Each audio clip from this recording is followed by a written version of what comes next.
ದೇವರ ವಾಕ್ಯ ಹೇಳ್ತದೆ, ಯೆರೂಸಲೇಮನ್ನು ಬಿಟ್ಟು ಹೋಗದಂತೆ ತಂದೆಯು ಮಾಡಿದಂಥದ್ದನ್ನು ನೀವು ನನ್ನಿಂದ ಕೇಳಿದ್ದನ್ನು ವಾಗ್ದಾನವನ್ನು ಹೊಂದುವುದಕ್ಕಾಗಿ ಕಾದುಕೊಂಡಿರಿ ಎಂದು ಅಪ್ಪಣೆ ಕೊಟ್ಟನು. ಎಲ್ಲಿ ಕಾದಿರ್ಬೇಕಂತೆ?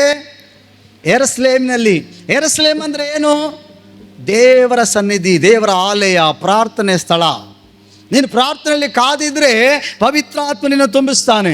ಕೆಲವರಿಗೆ ಅಭಿಷೇಕ ಬೇಕು, ಕೆಲವರಿಗೆ ಪವಿತ್ರಾತ್ಮನ ಅನ್ಯ ಭಾಷೆ ಬೇಕು, ಕೆಲವರಿಗೆ ಕೃಪಾವರಗಳು ಬೇಕು, ಅವರು ಕೂಡ ದೇವರ ಹಸ್ತದಲ್ಲಿ ಉಪಯೋಗಿಸಬೇಕು. ಆದರೆ ದೇವರ ಸನ್ನಿಧಾನದಲ್ಲಿ ಕಾದಿರಲ್ಲ, ಪ್ರಾರ್ಥನೆ ಮಾಡಲ್ಲ, ಅದಕ್ಕಾಗಿ ದಾಹಗೊಂಡಿರಲ್ಲ, ಅದಕ್ಕಾಗಿ ಹಂಬಲಿಸಲ್ಲ, ಅದಕ್ಕಾಗಿ ಏನಂತೆ ಶುದ್ಧತ್ವ ಆಗಲ್ಲ, ಕಾದಿರಲ್ಲ. ಹಲ್ಲೆಲೂಯಾ.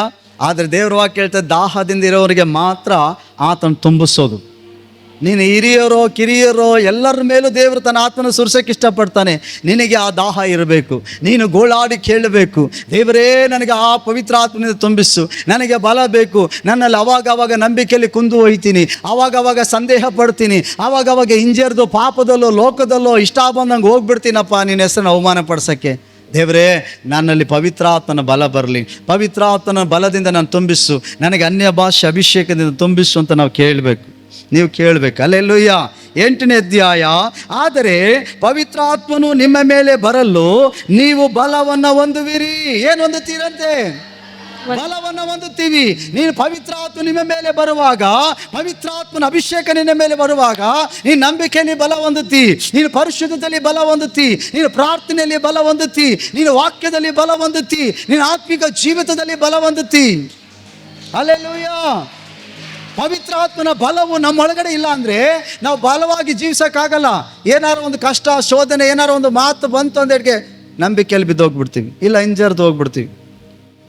ಆದರೆ ಪವಿತ್ರಾತ್ಮ ನಿನ್ನ ಮೇಲೆ ಬಂದಾಗ, ನಿನ್ನ ಶರೀರದಲ್ಲಿ ರೋಗ ಬಂದರು, ನಿನ್ನ ಕೈಯಲ್ಲಿ ಹಣ ಇಲ್ಲದೆ ಇದ್ರು, ಒಂದು ವೇಳೆ ನಿನ್ನನ್ನು ಅವಮಾನ ಪಡಿಸೋರಿದ್ರು, ಮುಂದೆ ಮರಣ ಇದೆ ಅಂತ ಅಂದರು, ನಿನಗೆ ಕಷ್ಟ ಇದೆ ಅಂದರೂ ಕೂಡ ನೀನು ಯೇಸುವನ್ನ ಬಿಡಲ್ಲ. ಹಲ್ಲೆಲೂಯಾ. ನಂಬಿಕೆಯಿಂದ ಮುಂದೆ ಹೋಗುವಂತೆ ಪವಿತ್ರ ಆತ್ಮನಿನ ಬಲಪಡಿಸ್ತಾನೆ.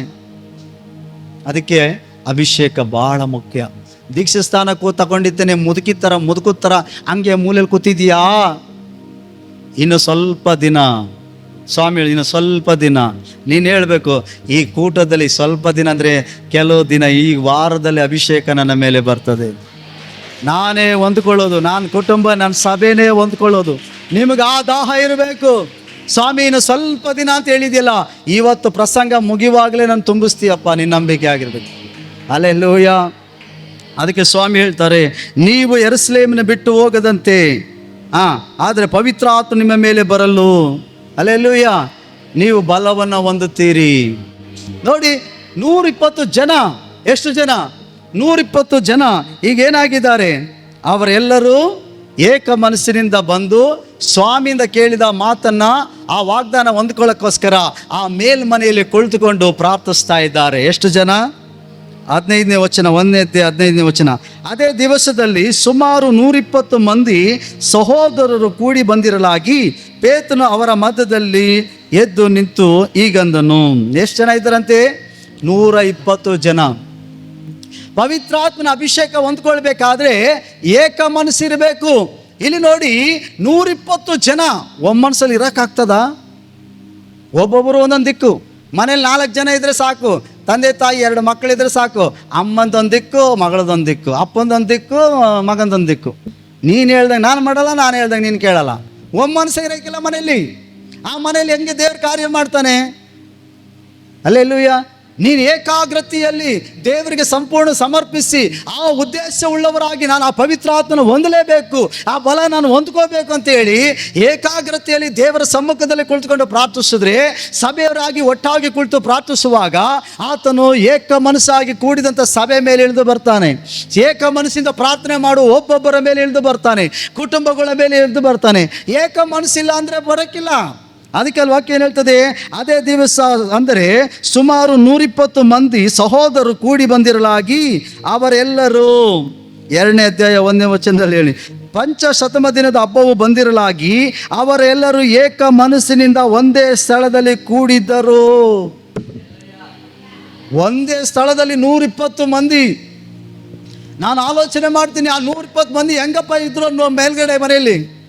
ಈಗ ನಾವೇನೋ ಊಟ ಮಾಡ್ತೀವಿ ಅಂದರೆ ಸಾಕು, ಒಂದೊಂದೊಂದೊಂದು ಒಬ್ಬೊಬ್ಬರು ಒಂದೊಂದು ಹೇಳಿ ಇಟ್ಟು ಎಲ್ಲ ತಲೆನೇ ಮೊಸರದ ಅಡುಗೆ ಮಾಡಿರ್ತಾರೆ ನಮಗೆ. ಏನು ಮಾಡಬೇಕು, ಯಾರಿಗೆ ಬೈಬೇಕು, ಯಾರಿಗೆ ಸಿಟ್ಟು ನುಂಗ್ಬೇಕು, ಯಾರಿಗೆ ಬಿಡೋಕೆ ಗೊತ್ತೇ ಇರೋಕ್ಕಿಲ್ಲ. ಹ್ಞೂ ಹ್ಞೂ ಹ್ಞೂ ಅನ್ಕೊಂಡು ಹೋಗೋದು, ಇಲ್ಲಾಂದರೆ ಮುಗಿಲಿ ತಡಿ ಅಂತ ಕಾಯೋದು. ಅಲ್ಲೆಲೂಯ್ಯ. 120 ಮಂದಿ ಮೇಲೆ 120 ಮಂದಿ ಏಕ ಮನಸ್ಸಿನಿಂದ ಕಾಯ್ತಿದ್ದಾರೆ. ಅವರಲ್ಲಿ ಭೇದ ಭಾವ ಇಲ್ಲ, ಅವರಲ್ಲಿ ತಾರತಮ್ಯಗಳಿಲ್ಲ, ಅವರಲ್ಲಿ ಜಾತಿ ಭೇದಗಳಿಲ್ಲ.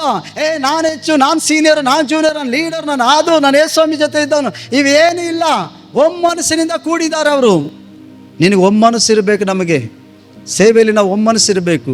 ಸಭೆ ದೇವರ ಆತ್ಮನಿಂದ ಸಣ್ಣವರಿಂದ ದೊಡ್ಡವ್ರ ತನಕ ಪವಿತ್ರ ಆತ್ಮನ ಅಭಿಷೇಕ ನಿಮ್ಮೆಲ್ಲರ ಮೇಲೆ ಬರಬೇಕಂದ್ರೆ ನಿಮಗೆ ಒಮ್ಮನಸ್ಸು ಬಹಳ ಮುಖ್ಯ. ಮತ್ತೊಬ್ರು ನೋಡಿ ಮುಖ ತಿರ್ಸ್ಕೊಳ್ಳೋದು, ಏನೇನೋ ಅನ್ನೋದು, ಇವೆಲ್ಲ ಇರಬಾರ್ದು. ಪವಿತ್ರ ಆತ್ಮ ನಿಮ್ಮ ಮೇಲೆ ಬರಲ್ಲ. ಅಲ್ಲೆಲ್ಲೂಯ್ಯ. ಪವಿತ್ರ ಆತ್ಮ ನಿನ್ನ ಮೇಲೆ ಬರಬೇಕಂದ್ರೆ ನಮಗೆ ಏಕ ಮನಸ್ಸು ಬಹಳ ಪ್ರಾಮುಖ್ಯ. ಅವ್ರು 120 ಜನ ನೋಡಿ, ಅವರೆಲ್ಲರೂ ಕೂಡ ನೋಡಪ್ಪ, ಬೆಳಗ್ಗೆ 9 ಗಂಟೆಗೆ ಪ್ರೇಯರು. ಎಲ್ಲರೂ ಹೋದರೆ ಸ್ನಾನ ಮಾಡೋಕ್ಕೆ ಹೋದವರು, ಅಥವಾ ರೆಡಿ ಆಗಕ್ಕೆ ಹೋದವರು, ಅಥವಾ ಎಲ್ಲೋ ಸಂತೆಪೇಟೆಗೆ ಏನಾದ್ರು ತಾಬರಕ್ಕೆ ಹೋದವರು, ಎಲ್ಲೇ ಇದ್ದರೂ ಓಡಿ ಬಂದುಬಿಡೋರು. 9 ಗಂಟೆ ಅನ್ನೋಷ್ಟೊತ್ತಿಗೆ ಕುಂತ್ಕೊಂಡು ಪ್ರಾರ್ಥನೆ ಮಾಡೋರು. ಏಕ ಮನಸ್ಸು ಸೇರಿ ಪ್ರಾರ್ಥನೆ. ಹೀಗೆ ಪ್ರಾರ್ಥಿಸ್ತಾ ಇರ್ಬೇಕಾದ್ರೆ ಒಂದು ದಿನ ಬಂತು, 50ಮ ದಿನದಲ್ಲಿ ದೇವರ ಅಭಿಷೇಕ ಅವರ ಮೇಲೆ ಇಳಿದು ಬರ್ತಾಯಿತ್ತು.